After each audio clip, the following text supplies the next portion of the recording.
বাংলাদেশের স্বরাষ্ট্র উপদেষ্টা অবসরপ্রাপ্ত লেফটেন্যান্ট জেনারেল মোহাম্মদ জাহাঙ্গীর আলম চৌধুরী বলেছেন, বাংলাদেশ ভারত সীমান্তের জিরো লাইন থেকে ১৫০ গজের মধ্যে ভারতকে কোনো কাজ করতে দেওয়া হবে না। এর মধ্যে ৩টি জেলার ৫টি সীমান্ত বিএসএফকে কাজ বন্ধ করতে বাধ্য করা হয়েছে বলে তিনি জানিয়েছেন। একই সাথে সীমান্ত বিষয়ে সমঝোতা স্মারকগুলো লঙ্ঘন করে ভারত যেসব কাজ করতে চেয়েছিল সেই বিষয়ে পররাষ্ট্র মন্ত্রণালয়কে অবহিত করেছে স্বরাষ্ট্র মন্ত্রণালয়। এখন পররাষ্ট্র মন্ত্রণালয় ভারতীয় হাইকমিশনারকে তলব করে বাংলাদেশের অবস্থান সম্পর্কে অবহিত করবে।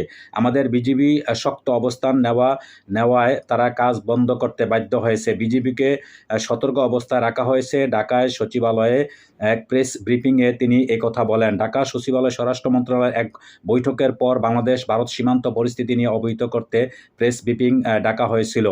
সাম্প্রতিক সময়ে বাংলাদেশের ৩টি জেলার কয়েকটি সীমান্তে বাংলাদেশের বর্ডার গার্ড বা বিজিপি ভারতীয় সীমান্তরক্ষী বাহিনীর কয়েকটি স্থাপনা নির্মাণ কাজ নিয়ে আপত্তি তোলার পর সীমান্তে উত্তেজনা তৈরি হয়েছে। বিশেষ করে চাঁপাইনবাবগঞ্জের শিবগঞ্জ উপজেলার চৌকো সীমান্তে সীমান্তরক্ষীদের সাথে গ্রামবাসীরা জড়ো হওয়ার ভিডিও ছড়িয়ে পড়ার ঘটনা নিয়ে আলোচনা হচ্ছে। বাংলাদেশের অন্তর্বর্তী সরকারের সাথে নানা ইস্যুতে টানাপোড়েনের মধ্য দিয়েই নতুন করে আবার সীমান্ত ইস্যুতে সামনে এলো।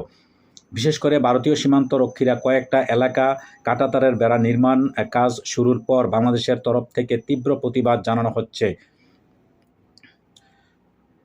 প্রেস ব্রিফিংয়ে স্বরাষ্ট্র উপদেষ্টা জাহাঙ্গীর আলম চৌধুরী জানান, বাংলাদেশের ও ভারতের মধ্যে সীমানা নির্ধারণ বা উভয় দেশের সীমান্তে রক্ষাকারী বাহিনীর সাথে এই পর্যন্ত 4টি সমঝোতা স্বাক্ষরিত হয়েছে। তিনি বলেন, বাংলাদেশ ভারত যুগ্ম সীমান্ত নির্দেশনাবলী 1975 অনুযায়ী উভয় দেশের শূন্য লাইনের 150 গজের মধ্যে প্রতিরক্ষা সামর্থ্যতা সম্বলিত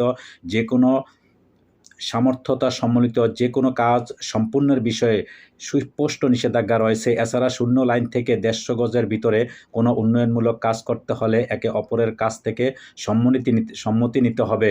সম্মতি ছাড়া তারা করতে পারবে না। তারা কাজ শুরু করেছিল, কিন্তু বিজিবি শক্ত অবস্থান নেওয়ায় তা বন্ধ করতে বাধ্য হয়েছে বলছিলেন তিনি। জানা গেছে, ভারত ও বাংলাদেশের মধ্যে বিদ্যমান 4156 কিলোমিটার সীমান্তের মধ্যে ৩২,২৭১ কিলোমিটারে কাঁটাতারের বেড়া দিয়েছে ভারত। বাকি আছে 885 কিলোমিটার এবং এরই বিভিন্ন অংশে স্থাপনা নির্মাণ শুরু করলে বিজিবি তীব্র আপত্তি জানায়। কর্মকর্তারা বলেছেন, এই আপত্তি জানানোর মূল কারণ হলো চাঁপাইনবাবগঞ্জ 3 বিঘা করিডোর নওগাঁর পত্নীতলা ও লালমনিরহাটের ভারতীয়রা জিরো লাইন থেকে 150 গজের মধ্যেই নির্মাণ কাজ শুরু করেছে, যা উভয় দেশের সমঝোতা অনুযায়ী হওয়ার কথা নয় বলে বাংলাদেশ মনে করে। স্বরাষ্ট্র উপদেষ্টা বলেছেন, বিগত সরকারের আমলে 2010 সাল থেকে 2023 সাল সময়ের মধ্যে কতগুলো আসম কাজ করা হয়েছে। বিগত সরকারের সময় সীমান্তে বেড়া দেওয়া নিয়ে যেসব অসম সমঝোতা চুক্তি হয়েছে সেগুলো বাতিলের বিষয়ে পত্র দেওয়ার সিদ্ধান্ত হয়েছে বলেন তিনি জানান। তিনি বলেন, এসব বিষয়ে বাংলাদেশের অবস্থান জানতে পররাষ্ট্র মন্ত্রণালয়কে অবহিত করা হয়েছে। তারা ভারতীয় হাইকমিশনারকে ডেকে অবহিত করবেন। স্বরাষ্ট্র উপদেষ্টার মতে এটি ভারতের করা উচিত হয়নি, যদিও তিনি মনে করেন বাংলাদেশের গত আওয়ামী লীগ সরকারের ভারতকে করতে দিয়েছে বলে তারা সেটি করেছে। এর মধ্যে 160টি স্থানে বেড়া দিয়েছে, আরও 78টি স্থানে ঝামেলা রয়ে গেছে। চাঁপাইনবাবগঞ্জ 3 বিঘা করিডোর নওগাঁর পত্নীতলা ও লালমনিরহাটের সাম্প্রতিক সময়ে সমস্যা দেখা দিয়েছে। এসব নিয়ে বিজিবি বিসিএফ আলোচনা হয়েছে, তবে বিজিবি শক্ত অবস্থান নেওয়ায় তারা কাজ বন্ধ করতে বাধ্য হয়েছে বলছিলাম মিস্টার চৌধুরী। প্রসঙ্গত, তিনি বিঘা করিডোর নিয়ে বাংলাদেশ ভারত চুক্তির আলোকে বাংলাদেশের 72 সালে সংসদে চুক্তির অনুমোদন করে বেরোবারি ভারতকে হস্তান্তর করলেও ভারত 3 বিঘা করিডোর কর্তৃত্ব বাংলাদেশকে দেয়নি। যদিও 2010 সালে উভয় দেশের মধ্যে চুক্তি অনুযায়ী করিডোর 24 ঘন্টা খোলা থাকার কথা, কিন্তু এখন সেখানেই জিরো লাইন কাঁটাতারের বেড়া তৈরির উদ্যোগ নিয়ে ভারতীয় কর্তৃপক্ষ। কিন্তু এর পরিবর্তে ঝামেলা হয়েছে দহগ্রাম আঙ্গরপোতায় জিরো লাইনে কাঁটাতারের বেড়া দিতে পারবে বলা হয়েছে। এখন আইনগতভাবে আমরা বাধা দিতে পারি না, কারণ বাংলাদেশ সরকার লিখিত দিয়েছে বলছিলেন স্বরাষ্ট্র উপদেষ্টা।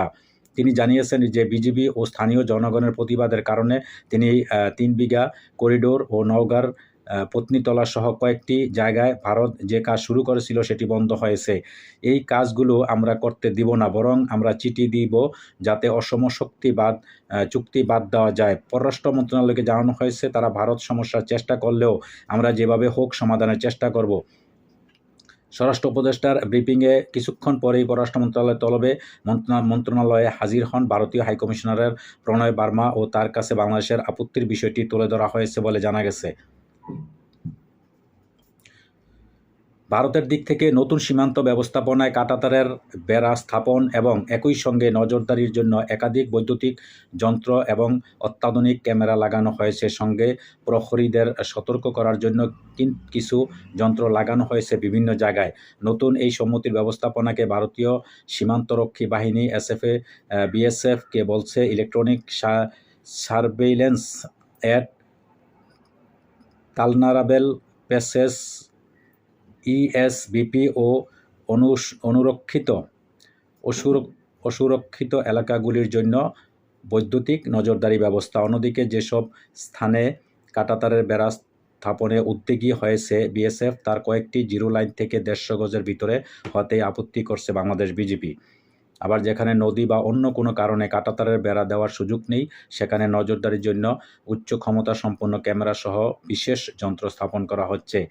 এদিকে চাঁপাইনবাবগঞ্জের শিবগঞ্জ উপজেলার চৌকা সীমান্তের বাংলাদেশ অংশে কাঁটাতারের বেড়া নির্মাণ নিয়ে 3 দিন ধরে একরকম টানাপোড়েন বা উত্তেজনা পরিস্থিতি সৃষ্টি হয়েছিল, যার কিছু ভিডিও সামাজিক মাধ্যমে ভাইরাল হয়ে পড়েছে। সেখানে সীমান্তের 1200 গজের মধ্যে অংশ নেওয়া কাঁটাতারের বেড়া ছিল না, বরং সেই বেড়া তৈরির পূর্ব প্রস্তুতি হিসেবে ভারতের অভ্যন্তরে 100 গজ ভিতরে মাটি খোঁড়া হচ্ছিল বলে বাংলাদেশের বিজিবি জানিয়েছে। এই কারণে বাংলাদেশের তীব্র আপত্তির মুখে ভারতীয়দের কাজটি বন্ধ করতে হয়েছে। তো যাই হোক, আজকে এই পর্যন্তই সর্বশেষ।